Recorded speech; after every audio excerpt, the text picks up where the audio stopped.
You're listening to Strange by Nature, your guide to the strange, weird, unbelievable, and improbable wonders of the natural world.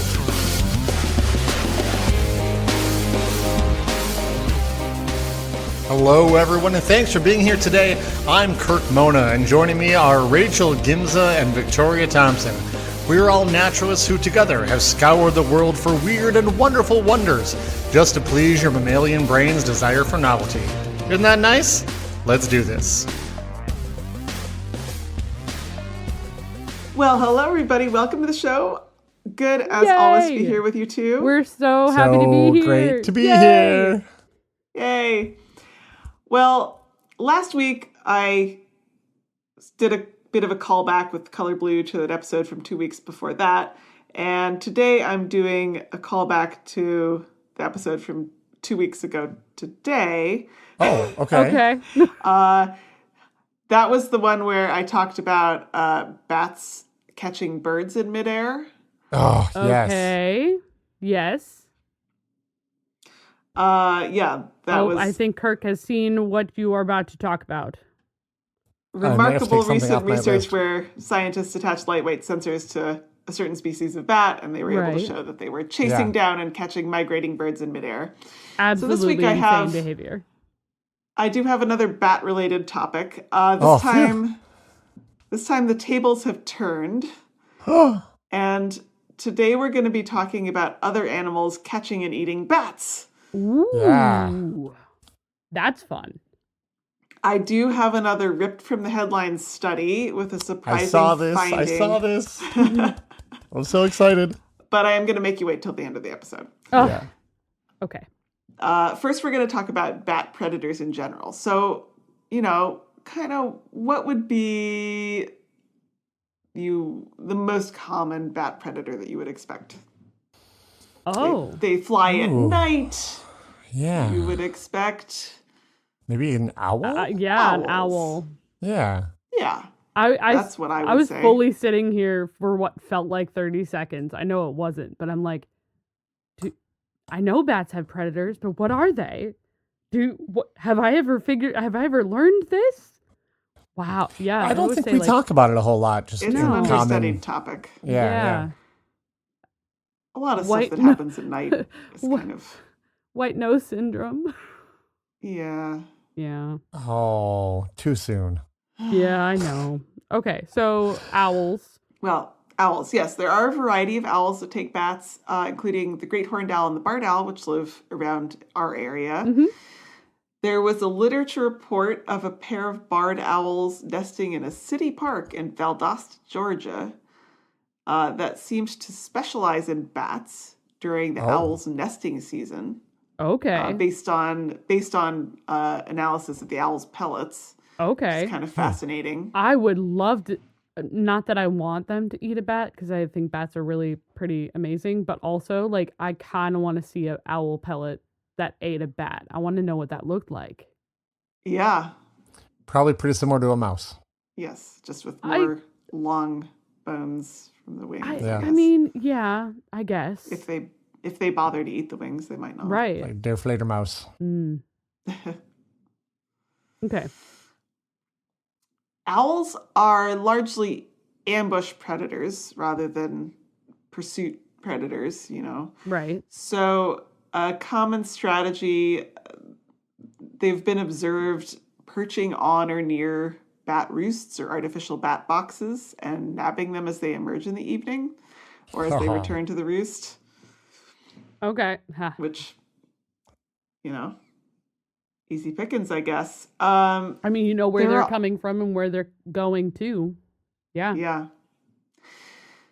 There are also raptors from groups of raptors that are normally active during the day that take bats or even specialize in bats.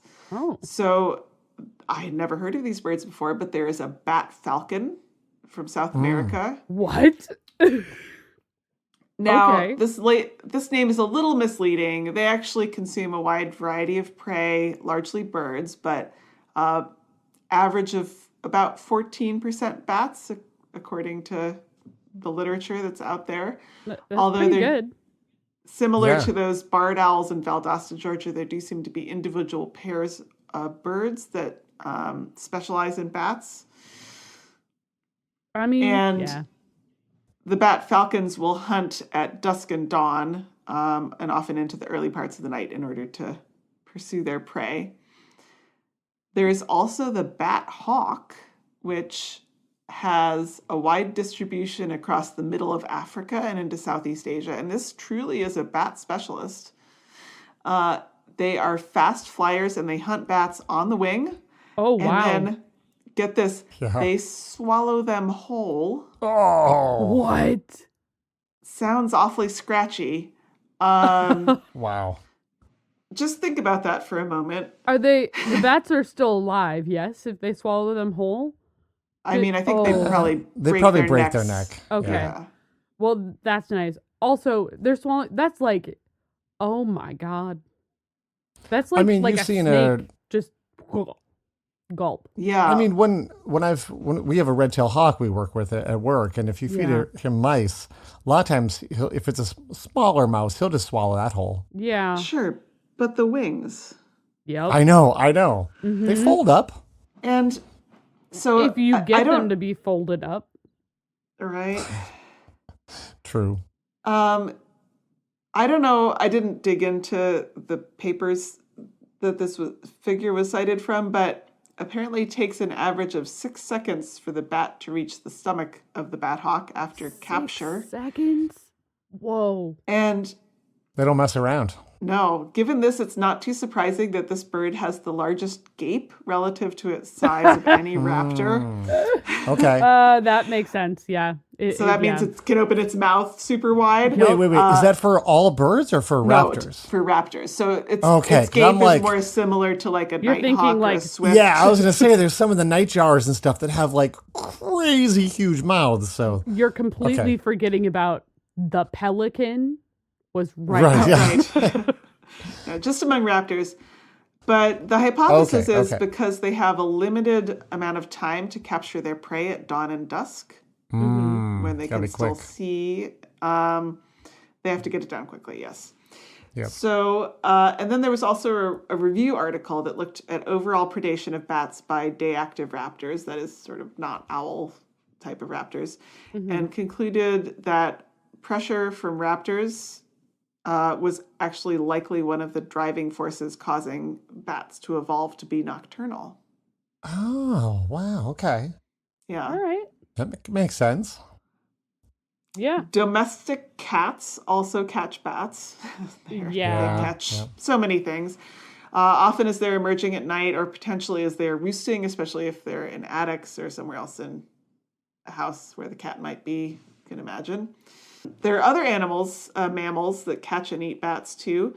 Not just mammals. There are many species of snake that can catch and eat bats, sometimes on the wing, Oh, okay. especially in the tropics. Why? Yeah, so Okay. just Yeah. ambush. Bats are especially vulnerable when they are hibernating. They're usually gathered in large numbers in a space called a hibernaculum, and they are in deep torpor, so their bodily functions are all slowed way down. Any animal that can get in and reach the bats can make a big dent. A few examples include foxes, opossums, raccoons, martins, and this one was a shocker, wood mice. Oh, You said Yes. mice? Mice, will eat bats? yes. That is nuts. I had no idea. Okay, I guess. Yeah, I mean, you think of mice as being scavengers, and they eat insects, and like they'll eat Sure. whatever they find, but actually A whole. predating on bats. Wow. Yeah. That feels different. That just sort of breaks my brain. Yeah, me too. Oh my god. But this does bring us to the research that I teased at the beginning of the episode. Ooh. A team of researchers in Germany was using infrared cameras to count and observe bats that were emerging from a roost in an underground cave in a city in northern Germany. And there was a little kind of box kiosk thing that had been built around the hole in the ground that was this cave access point in order to protect them from cats.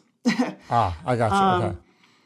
When they were reviewing this infrared video footage, the researchers discovered that brown rats would climb up to the landing platform of the kiosk, which the researchers inadvertently helped them to do by hanging a curtain to block light to aid the infrared camera function. Okay. Oh, But they might have been able to climb up anyway. And the rats, in total darkness, would wait, sitting up on their hind legs, using their tails for balance, and grab bats on the wing as they were returning to or leaving the cave entrance, killing them with a bite to the back of the neck. what? Yep. Yeah. Oh my. So this is happening in total darkness. So the researchers hypothesized that the rats are using their whiskers and maybe their fur to detect the air movement of the approaching bats. Wow. Okay. That's It's wild. just amazing. Yeah, and you can watch this video footage online. It's really something. Yeah, sounds like it. My God.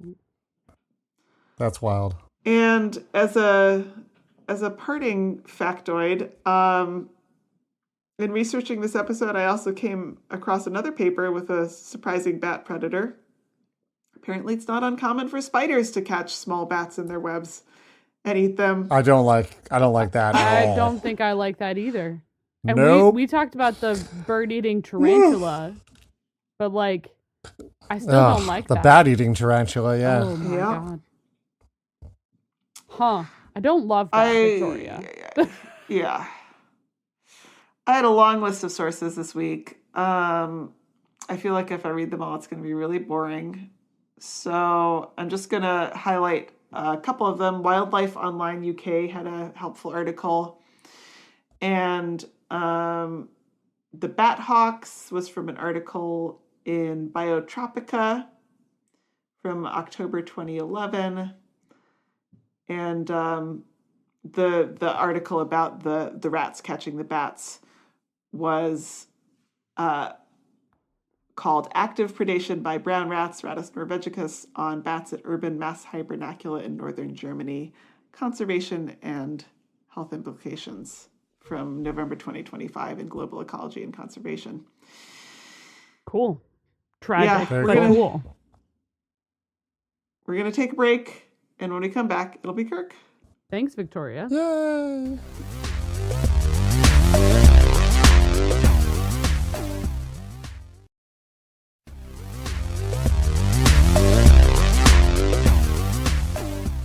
Hey everybody, we are back from the break, and Victoria, you mentioned how you were doing sort of a callback for your topic, as am I. I'm not going back real far though, I'm just going back to last week. Okay. Last week I talked about how waxbills used feces, covered fur, to provide a kind of like passive defense for their nests. Right. And so I thought, there's also active defense of your nest. So this week, I'm going to run down the list of the top 7 active defense mechanisms that birds have for their nests. Okay. And I know people like top 10 lists, but look, some of these would get awfully repetitive. It's also just going to be too long if I do 10. So we're doing 7. Besides, 7's a really cool number. It's prime. number. It's pretty great. Here we go. pretty solid. Top 7 bird species that actively defend their nests. Here we go. Here we go. Starting off at number 7, we have killdeer. Okay. So killdeer and many other birds will proactively use active distraction techniques to keep predators away from a nest. Killdeer in particular will do a broken wing display I was about while to hopping away.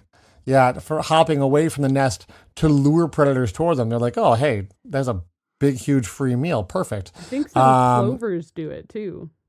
There's a number of birds that will do a broken wing display or just sort of even make a big show of hey, look, here I am, come get me. And when a predator gets close, they just fly away, just fine. And by then they have distracted the predator enough that it's far away from the nest. So starting off pretty simple, pretty nice here.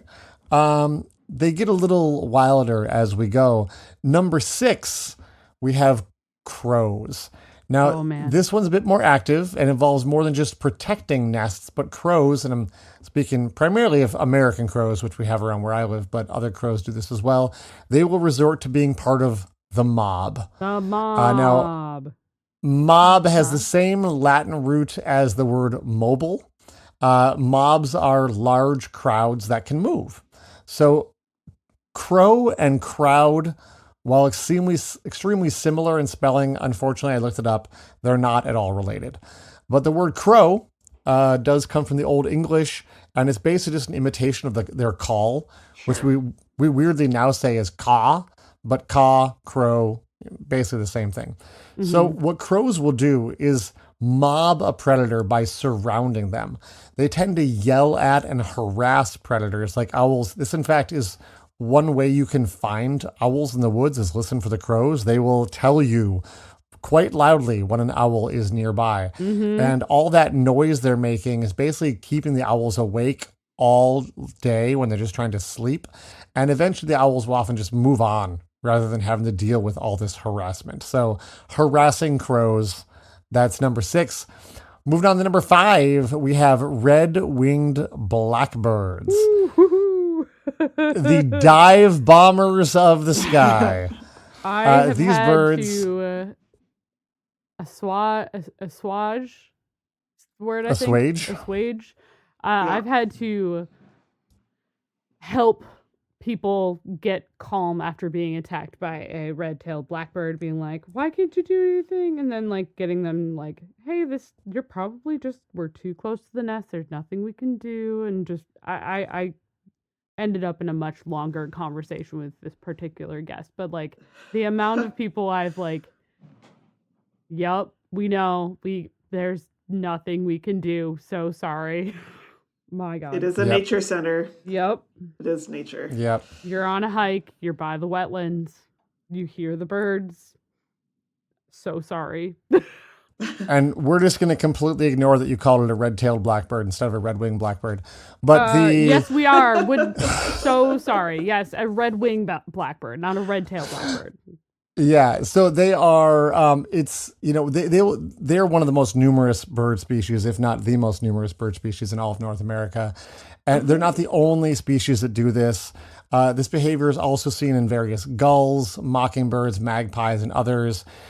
This is like the more aggressive version of mobbing, and we do see dive bombing in mobbing, but these birds will do it solo as well, without the support of a mob. And I think you were in your brain there, Rachel, kind of got red-winged blackbird and red-tailed hawk kind of crossed, they just perhaps. Yeah. Well, every few years in birder circles online, you see photos circulated that will often seem to show a red-winged blackbird taking a ride on the back of a hawk or an eagle. Oh, yeah. You ever seen these? Yeah, I have. I tried to look up funny. if there was like one specific photo, and I'm like, no, like there's just a bunch of these. It's a very common thing that comes up every couple of years. Someone gets a photo of one. They're hilarious. It's just a blackbird just standing there on the back of a giant soaring raptor. Like, this but is in fun. reality, if you look at the series of photos taken, you can always see that this is just like a moment where their wings were closed, and they're actually attacking the larger bird by repeatedly slamming into their backs with their feet and beating them up. And seeing a blackbird take on a bald eagle is really something. It's funny. It's very funny. Yeah. And they will chase them away. They absolutely will. I think in Australia there's like the magpie swooping season is what they call it. Yeah. Yeah. So this is that behavior then. Yeah. Absolutely. So we're going to go on to number 4. We have a bird that intimidates with their size. I am, of course, looking at you, Canada goose. If you get too close, size and hissing. It works. It doesn't help. Doesn't help that the Canada geese that we largely have around is the giant Canada geese. There are smaller ones. I'm sorry to the rest of the country. When they reintroduced Canada geese, a lot of them came from Minnesota, and the subspecies we had here was the giant Canada goose. So a lot of the ones that are in city parks and stuff, sorry, that was us, the giant Canada goose. But in our defense, when they got re-established, we didn't think that they would do as well as what is it? What a comeback story. What an inspirational success What an story they are. inspiration. They came went back from so being hard, so almost well. extinct to now being called sky carp And in some places because there's so many. Comeback story of a lifetime. Part of what makes them a nuisance is not just the copious amounts of feces they leave everywhere on the shoreline, but Canada geese will charge at you with their head down and wings out while hissing. This is part of what has earned them the name the cobra chicken. Definitely beware of the cobra chicken. I remember years ago, I took my wife to a park for a picnic, and we discovered the trails that you had to take were narrow, and there were geese everywhere because there was a lot of little wetlands in this park. Mm-hmm. And the geese would not let people pass down the trail. They were chasing people away. And we got into this standoff, and I realized I was holding a large red picnic blanket with me. So I very suddenly opened it wide in my arms. Now, I have a 6-foot wingspan. Yeah. So when I opened my huge, bright red wings while facing off with the geese, they were suitably impressed and backed off so we could pass down the trail. It's a little tip. If you ever have to be, in a park with geese, carry a blanket. So game recognizes game, I guess, but they definitely intimidate with their size and hissing. And that's a way just to, scare other animals away with your size. It definitely works. Swans will do that too. I was chased by a swan as a child. Well, that's the thing. We have both trumpeter swans and tundra swans here. Oh, yeah. But there's also occasionally mute swans from over in Europe will come to North America. And they want to try to, get rid of those when they show up here. They're invasive and cause problems. But there have been kayakers that have been killed by mute swans that will attack and drown a human. So maybe I should have put that one on the list instead of the Canada goose. I mean, don't mess with a mute swan. They will mess you up. See, okay, great. Right that then. I stand by how I feel. There's like this thing that went around is like, how many geese do you think you could take, or how many I think it was geese. How many geese you could take in a fight with? You started to say geese, stick? or maybe it was mountain lion. Is that what you started to say? It could be one of those. Yeah, I don't Okay. remember. It was either mountain Same lion difference. or geese. Same I'm pretty sure it difference. was Yeah. geese. Like, would you take? It was one of those. Like, would you take a horse-sized goose or 5 Oh, horse? a horse-sized goose? Yeah, I'm out. Right? There was just like a philosophical kind of question with those levels. Sure. I'll look it up and we can do a Patreon episode about it or something. Because like I know where I stand, more... and I don't think I can stand. I don't think I could fight maybe more than 2 geese. Yeah. I had a much more horrifying one of those would you rather A or B things that came into my head this week.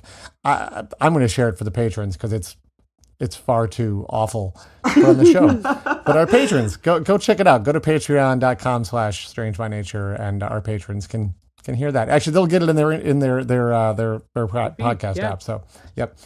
Number 3, we get to the turkey vulture, and we're starting to get pretty nasty here. I think we all know that vultures eat carrion, right? Yep. I mean, Hey, what's their carrion? diet is dead stuff. So why not use that to your advantage? If predators get too close to the nest of a turkey vulture, they will projectile vomit on them. Absolutely disgusting behavior. Exactly. So And gross. keep I in bet it mind, smells just appalling. this vomit is a mix of stomach acid and partially digested rotting meat. There you go. So that Gross. is usually enough to make hungry animals lose their appetite and back off. Speaking of vomit, we have the number 2 bird. The number 2 bird. This one we actually talked about on the show before, back in episode 209, where Rachel talked about fulmars. Fulmars are a large seabird that look a bit like a gull. For those of you not paying close enough attention, they're actually a type of tube nose, which makes them more closely related to petrels and shearwaters. But those are 2 other kinds of birds people also assume are gulls. So fulmar is a old Norse word that means foul gull. So apparently people have been calling them gulls forever. So they're foul because they absolutely stink. Their defense mechanism is also vomit, but instead of throwing up stomach acid filled with dead mammals, their diet is oily fish. And they can projectile vomit up to 5 feet, Yep. and that vomit smells like rotting fish. So basically your worst nightmare, Kirk. Yeah. Yeah, but keep in mind it's worse than that because remember they're eating oily fish, so this vomit has a really high oil content. Oh no. The vomit is extremely oily, so especially if the predator is another bird, it's being gonna vomited stick. on and covered with oily, rotten fish can actually be fatal. This sticky oil is incredibly, if not essentially impossible for the birds to remove. It destroys the ability to fly, also takes away the insulation ability of the feathers. And so this defense mechanism is absolutely diabolical. And it's quite effective. So you might be thinking to yourself, okay, well, what's worse than being vomited on with rotten fish oil until you die? Yeah. Well, I'm glad you asked. Because here's our I am number curious. one bird. Oh God. Our number one bird this week is the fieldfare. The what? Now? The fieldfare. Fieldfare. Now- That sounds so pleasant. And a bunch of our listeners will be very familiar with this bird. It's not a huge bird. People living in Europe, North Africa, or the Middle East are probably familiar with this one. It's a thrush. So those of us in What? North America who may not have seen this bird, they're basically the European version of the American robin. Right. And Yeah. once again, I'm upset that the American robin is called a robin when it's clearly a thrush. It's It is I a have- thrush. I have suggested we change it to American thrush, but I would also accept changing it to American fieldfare. That would be fine with me too. Just pick one, just not robin. It's not Yeah, a robin. because it doesn't look like the European robin. Doesn't look like a The colors robin, are no. very similar, but they are very It's a different looking birds. thrush. For our Aussie listeners, if you've seen I think it's a Bayesian thrush. Those are down there. Those are also similar. So for those of you who don't live in an area with any of these birds I'm Yeah. talking about, the fieldfare is a thrush. Looks like kind of all the thrushes. It looks like an American robin, but Yep, with like a spotted juvenile American chest. robin. Yeah, it's and about brown wings. 25 centimeters long. It's kind of nondescript. They have like many shades of brown on them, spotted Mm-hmm. breast, gray head. It's kind of what they look like. they look Now, boring. They have like a They yellow do. beak. You wouldn't think they would be number one on this list, would you? Right. No, they look Especially after normal. number 3 and 2. Well, it turns out that ravens live in the same area as fieldfares and have been known to raid their nest. So this small bird has come up with an absolutely horrifying defense. Oh God. Now, we sometimes joke that the genus for thrush is Turdus. Like the fieldfare is Turdus pilaris. So Turdus doesn't have actually anything to do with the vulgar word turd, which has pretty much always just meant dung. Turdus is simply the Latin word for thrush. But it is a nice coincidence because their defense mechanism is their feces. Oh, Okay. How The so? fieldfare is known to poop on ravens that are getting too close to their nest. And I'm not just talking about a small amount either. They can apparently gang up on ravens and literally cover them in so much excrement while dive bombing them that the raven feathers get coated in this sticky poo. gross. And the ravens literally lose the ability to fly because they are so covered in excrement. And similar to the predators of the fulmar, this can even result in the death of the raven, which Wow. I didn't want to have to choose which is the worst way to die, death by feces or death by rotting fish oil. You can decide, I guess. They're both pretty horrific. That sounds So- pretty bad. Yeah, let's just keep in mind that birds are dinosaurs. So some of these behaviors and defense mechanisms may go back deep in time, which is kind of Horrifying. amazing to think about. That is amazing and horrifying. All of Here's the thing. We live in a gross world where animals will use whatever they can to protect their young. And when you see a bird nest, keep in mind, just maybe give them some space, right? Yeah, Give them some space. Yes. Yeah. that might be a good idea. Yep. Now, that's what I have for you this week. We're going to take a quick break after that delightful little countdown of bird defenses. And when we come back, it'll be Rachel. Yay! All right, welcome back to the show, everyone. I get to end us this week, and I'm really excited, actually, because this is just what a interesting solution. So, famously, there's been a number of things that happen with waterways. Okay, humans have used them for like forever, pretty much, right? Humans have used them for ages. Sure. It's a way of locomotion, of transportation, of use for power. Beavers, animals use them all the time for similar things, for food, for transportation. Humans, however, in the last 100 or 150 years or so, have been putting in some new structures that have caused animals a little more trouble. So there are some animals that obviously they need to be able to use the water to get from one location to another. We've talked a little bit about different migrations on the podcast.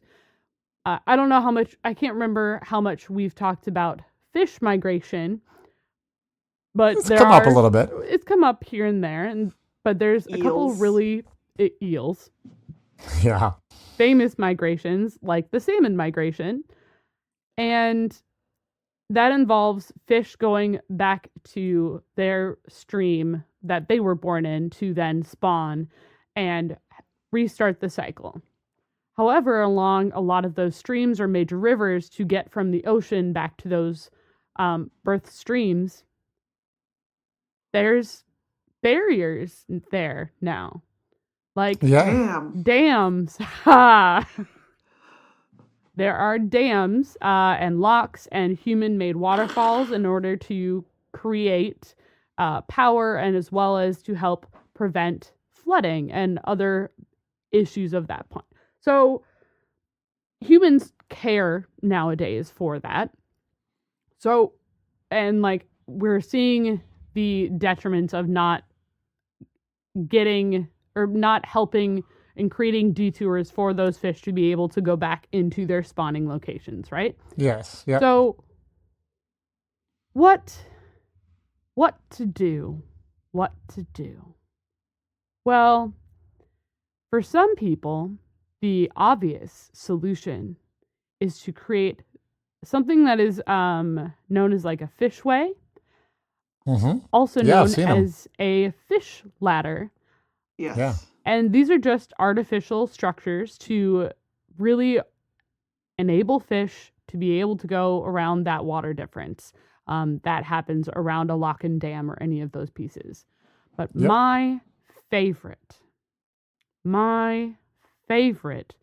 thing that people have done to help fish get from one area to another, it's so beautiful. It is the fish cannon. I had a feeling you were going to go something like that, but fish cannon. All right, we got to hear about this. Wait. Have either of you heard of the fish cannon? It seems vaguely familiar, but yes. I couldn't tell you any details about it. So okay, well, it is what it sounds like. Oh, good. So it was originally designed in beautifully. The original design was made by a company in Washington, the state, and the company's The company's name is Whoosh. Oh, God. Perfect. Of course. Okay. Now this Go on. It was originally used for apples, actually, not for fish. It is apples, and it's a wet, flexible pneumatic tube that just uses air pressure to suck in salmon one at a time and then gently shoot them over the passage. So that's truly what it is. It is a cannon that uses air pressure to shoot them up and over a dam. Okay. So hold on. Mm-hmm. Are the fish like actually flying through the air or being shot through a tube? They're being shot through a tube into the air. Okay. So it's like Wait. the fish version of the pneumatic tube system that they have at my hospital, so that like the pharmacy can send you medications and you can send lab samples to the laboratory and Yes. Yeah, I'm still Of trying to course. understand though. Like, so I understand there's a tube involved, but do Yes. they I want to know, at any point, is the fish flying through the air? Or is it always in some kind of tube? So it at least starts in a tube and it like Okay. gets them over the original piece, and then I think it does go into the air and then into the water from the air.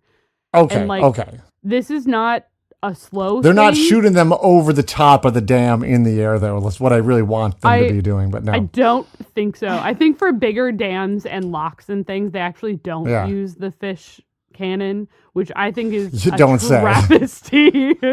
Like, that would be so fun to watch. Yeah, I've seen a fish ladder there, you know. Yeah, so- I've been to, like, say, the Ballard locks in Seattle, and they actually have glass in the side, so you can watch the fish going through the fish ladders. And Exactly. it's cool. It's not as dramatic as a fish cannon, though. right. Yeah. A fish ladder is sort of basically an artificial rapids. Pretty much Yeah, is what yeah. that is. Yeah. A fish ladder is an artificial rapid. So humans have come up with a number of ways to help fish on their migration pattern. One of which is the fish ladder, in which case it is like a artificial rapids that allow them to go up, and it cuts that passage down a number of It's like a ways. narrow series of ponds that get higher and higher. They can jump Exactly. from. Yeah.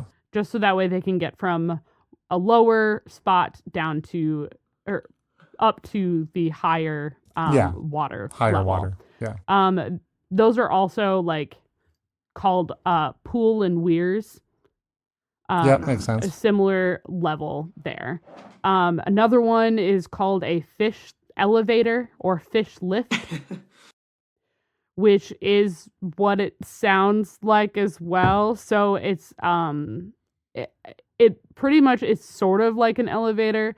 It's more with tall barriers. So the fish swim into a collection area and then they are nudged into like a hopper that then carries them up and empties them over the river. Okay. So I it sort is a of- little elevator. Like a mechanical bucket brigade kind of. Pretty Or much. sort of imagine it like a little bit like a water wheel, except Yeah. Kind yeah. of. compartments for fish. Yeah, and That's like that outstanding. one,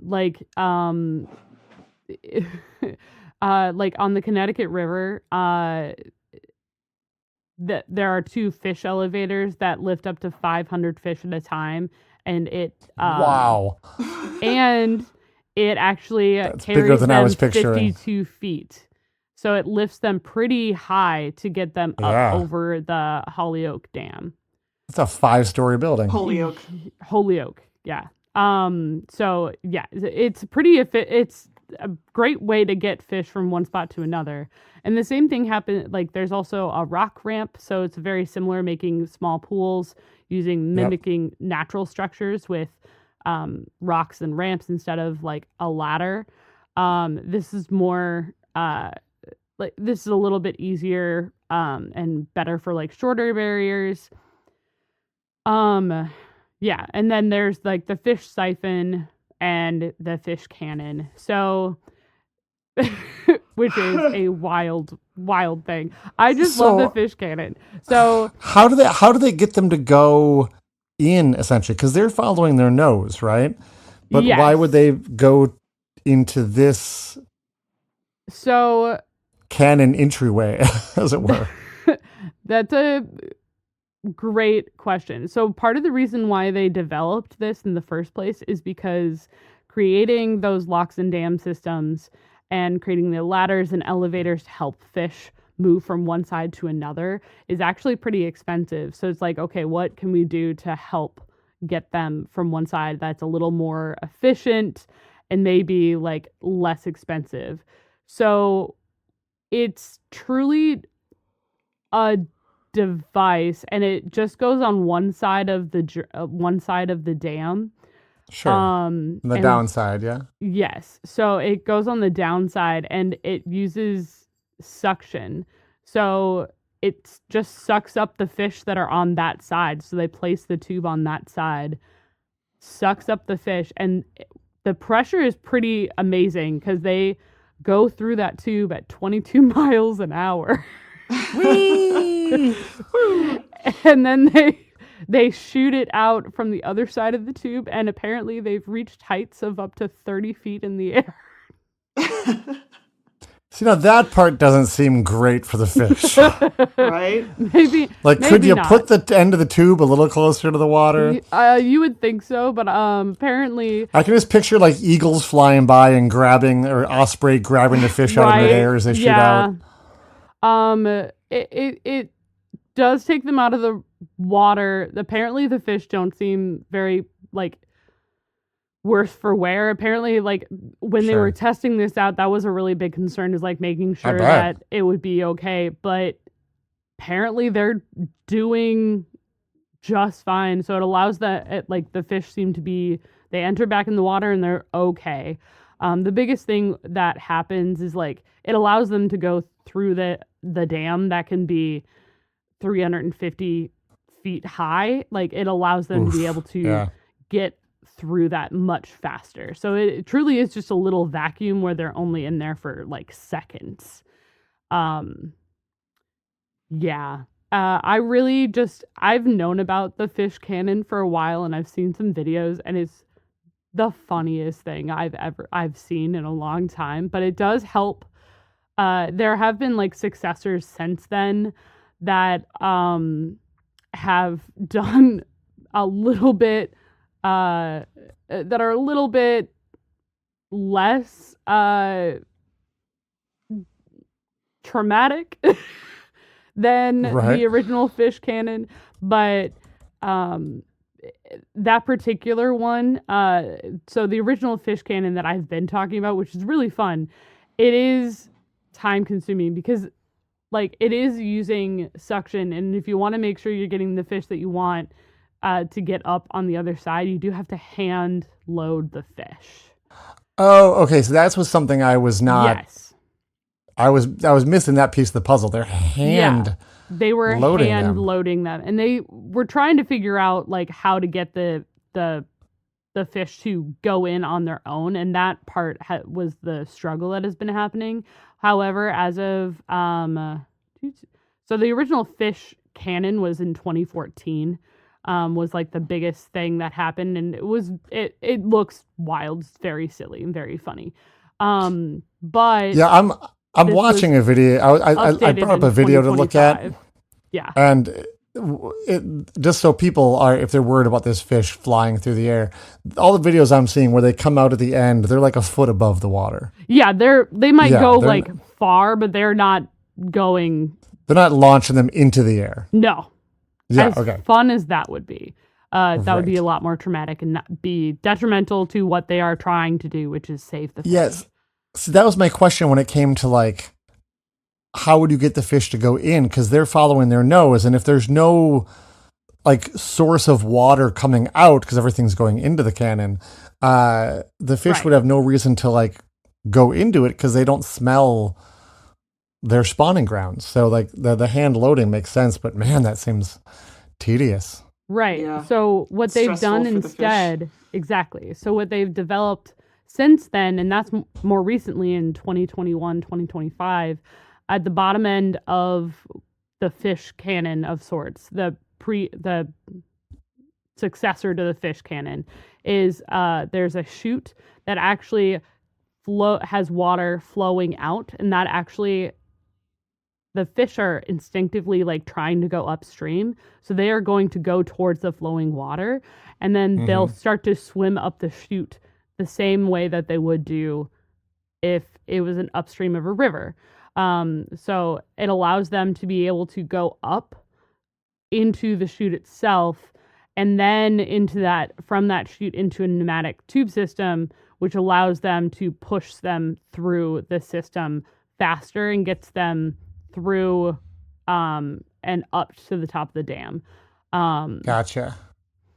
So it allows them to be able to allow scientists to be able to track fish that are using that river. It lets the system like refuse entry for like invasive species because there's like a computer system part of that as too.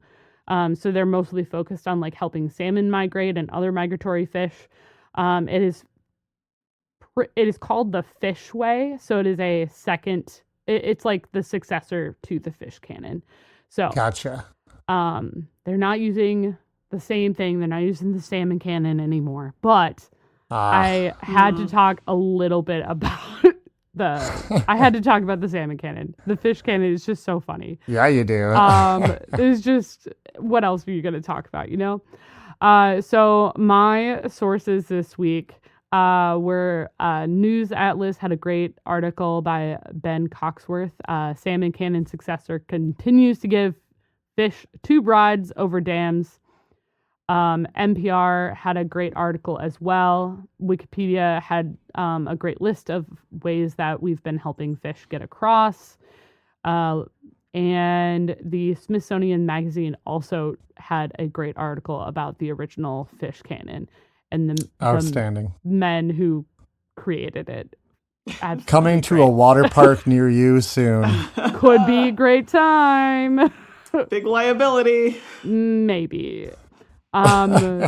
So yeah, that's what I have for you all this week. And I believe that brings us to the end of the show. Sure does. Well, thank you all for listening, and we'll see you all next week. Bye-bye. Bye.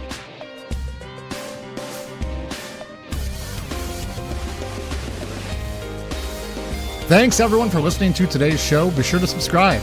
New episodes drop every Wednesday, and we love sharing this strange world with all our listeners. If you would be so kind as to leave us a 5-star rating and review wherever you get your podcasts, that would be great. It lets other lovers of the strange discover the show. You can reach us by searching for Strange by Nature Podcast on Instagram, Facebook, and Blue Sky. You can send us an email as well. Our address is contact@strangebynaturepodcast.com.